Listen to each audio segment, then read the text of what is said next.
This is Greg Gordon of McClatchy Newspapers.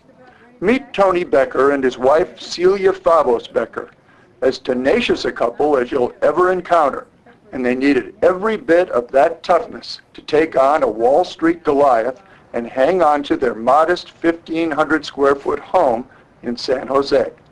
The Beckers' story has a different ending than most of the thousands of instances in which Wall Street firms have foreclosed on subprime mortgages and seized homes from delinquent borrowers. But let's not get ahead of ourselves.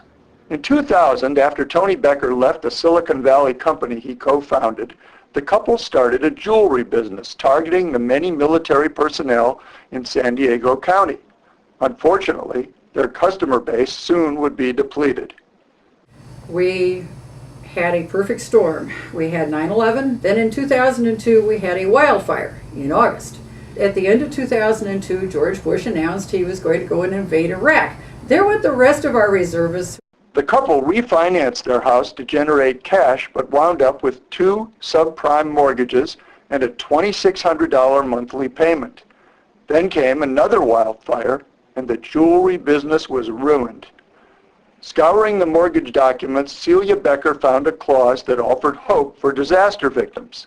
It said that you could negotiate with the note holder or the lender to ask for relief in the form of deferred payments. But the Beckers couldn't negotiate because nobody would admit to owning their mortgages. When they got wind the loans might be held by Wall Street giant Goldman Sachs, that touched a nerve. The Beckers also were making investment-related claims against Goldman. I wrote to Goldman Sachs. I said, I understand you own our mortgage. And I wrote directly to Henry Paulson, the chairman of the board, the CEO. But Goldman denied owning the mortgage. For 3 years, the couple was in limbo as they fell further and further behind on their rising payments. Then on the same day in 2006, Goldman asked the court to throw out the claims over their investment losses, and their loan servicer filed court papers to seize their house. With nowhere to turn, the college-educated couple filed for bankruptcy protection. We were shopping at the flea market for canned goods, things trolling like this. the Goodwills and selling antiques on Craigslist, taking any job we between. Finally, at a court hearing in 2007, an obscure Goldman subsidiary acknowledged holding the Beckers' mortgage. The fight dragged on until this summer. It was hard to keep going, but we did. In bankruptcy proceedings, they tried to portray us as incompetent or deadbeats. At last, with the bankruptcy judge threatening Goldman with sanctions, the Wall Street firm agreed to give the Beckers a new 30-year mortgage at 5% interest.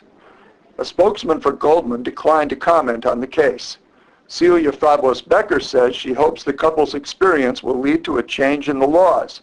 Nowhere is it required that the lender tell the borrower who he is and how to contact that person, especially when you have disasters and hardships.